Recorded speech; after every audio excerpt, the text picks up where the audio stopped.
Reliable world के दोस्तों अस्सलाम वालेकुम। आज हम टोटल 4 चीजें डिस्कस करेंगे। एक तो इंडिया और चाइना के दरमियान क्या डिसएंगेजमेंट स्टार्ट हो गई है। नंबर 2 हम चाइना की वार थ्योरी डिस्कस करेंगे। नंबर 3 हम ये देखेंगे कि क्यों चाइना और इंडिया के दरमियान हर 2 साल या हर 1 साल के बाद फेस ऑफ की सिचुएशन पैदा होती है और दोनों फौजें जो है आमने सामने आ जाती हैं। और नंबर 4 हम ये डिस्कस करेंगे कि ये डिसएंगेजमेंट अगर स्टार्ट हुई है तो किन शराइत पे हुई है और कहाँ कहाँ पे हुई है। तो नंबर 1 अगर हम देखें कि डिसएंगेजमेंट स्टार्ट हुई है या ये खबरें गलत हैं, तो जनाब ये खबरें तो ठीक हैं, डिसएंगेजमेंट स्टार्ट तो हुई है लेकिन हर जगह पे नहीं हुई, सिर्फ एक सेक्टर में हुई है अभी, और वो सेक्टर भी वो है जहां पे चाइना को डिसएंगेजमेंट जो है सूट करती थी। अच्छा, नंबर 2 हम देखते हैं कि चाइना की वार थ्योरी क्या है। अब चाइना की वार थ्योरी ये है कि स्लाइसिंग टैक्टिक्स के थ्रू 4 कदम आगे बढ़ो और उन 4 कदमों की कीमत जो है वो दुश्मन पे इस तरह से इम्पोज करो कि उसको 2 कदम लेकर फिर खुश होना पड़े और जो है वो उन्हीं 2 कदमों पे खुश हो जाए। इस तरह से इतनी हैवी प्राइस इम्पोज करो, मतलब वो मिलिट्री के थ्रू हो या वो किसी भी तरह से हो, तो वो इस तरह से ही इम्पोज करता है कि फिर जो दुश्मन होता है उसको 2 कदम लेकर ही खुश होना पड़ता है और 2 कदम उसको गंवाने पड़ते हैं। और इतनी चालाकी से ये सारी गेम होती है कि जंग भी नहीं होती। और चाइना की हमेशा यही कोशिश रही है, या चाइना की तरक्की का राज भी यही है कि वो उस जंग को या उस जीत को सबसे बड़ी जीत समझते हैं जो बिना लड़े ही जीती जाए, और इसी तरह से ही हो रहा है और वो इसमें कामयाब भी हैं। अच्छा, अब हम बात करते हैं कि चाइना और इंडिया के दरमियान हर 2 साल बाद ये फेस ऑफ की सिचुएशन क्यों पैदा होती है, या हर 1 साल के बाद क्यों पैदा होती है। वो सिक्किम देख लें, वो जनाब अरुणाचल प्रदेश देख लें, या वो लद्दाख देख लें, तो इसमें हर 2 साल या हर 1 साल बाद यही खबरें शुरू हो जाती हैं कि इंडिया और चाइना के दरमियान फिर से जो है फेस ऑफ स्टार्ट हो गया है। तो इसकी सादा सी जवाब है, सादा सी वजह है कि दोनों साइडों का अपना अपना परसेप्शन है एलएसी को लेकर। और जो चाइना है उसने जो 1959 में प्रपोज की थी एलएसी, तो वो उसको उस परसेप्शन को लेकर चल रहा है और उसके ऊपर अमल कर रहा है और उसके तहत ही चल रहा है। उसके बाद 1962 में जंग भी हुई चाइना और इंडिया के दरमियान, और चाइना ने बहुत सारे इलाके कब्जे में ले लिए थे और फिर जो है चाइना ने बहुत सारे इलाके वापस भी कर दिए, लेकिन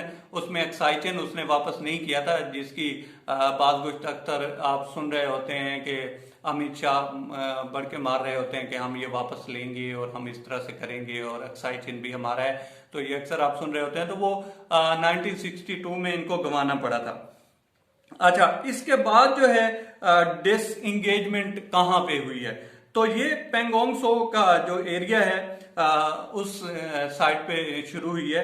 और ये हुआ क्या था, हुआ ये था कि जब जो है चाइना और इंडिया के दरमियान झड़पें स्टार्ट हुई, तो इंडिया ने कुछ ऐसी जगह थी, पेंगोंग सो का जो सदर्न पार्ट था या सदर्न एरिया था या सदर्न बैंक था, उस साइड पे कुछ अहम चोटियां थी जो कि इंडिया के ही कब्जे में थी, लेकिन वो खाली पड़ी थी, तो उनके ऊपर जो है इंडिया ने कब्जा किया और उससे जो इंडिया को है थोड़ा बहुत एडवांटेज मिला। और वो जो नादर्न साइड थी, नादर्न बैंक, उसको भी देख सकता था और उसमें चाइना के ऊपर थोड़ी बहुत वो जो है नजर रख सकता था।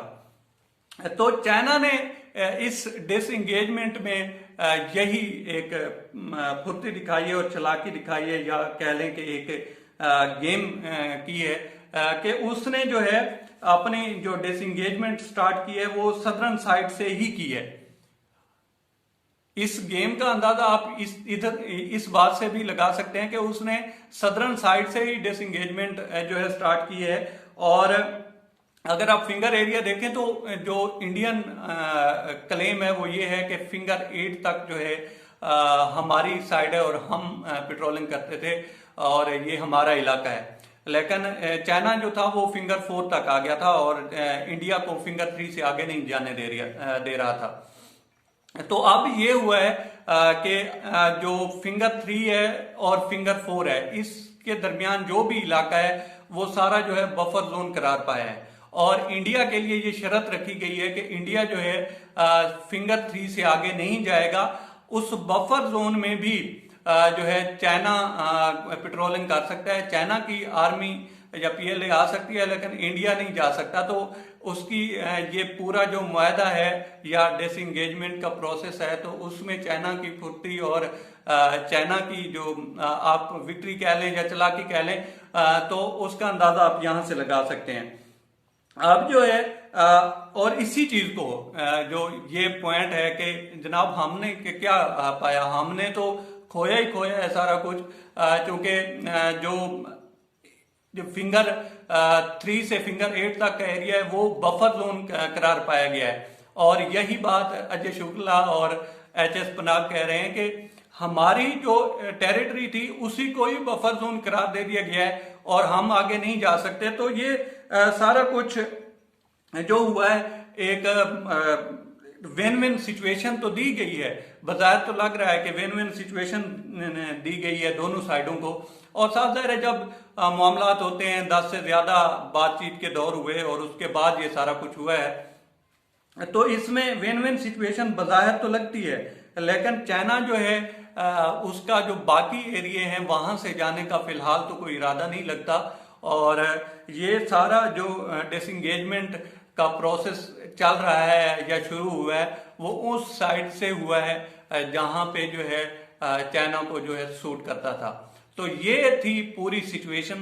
और इससे पहले भी हम 1-2 एपिसोड कर चुके हैं चाइना और इंडिया के जितनी भी मारा मारी हुई है या फेस ऑफ हुआ है, आप चाहें तो वो भी देख सकते हैं।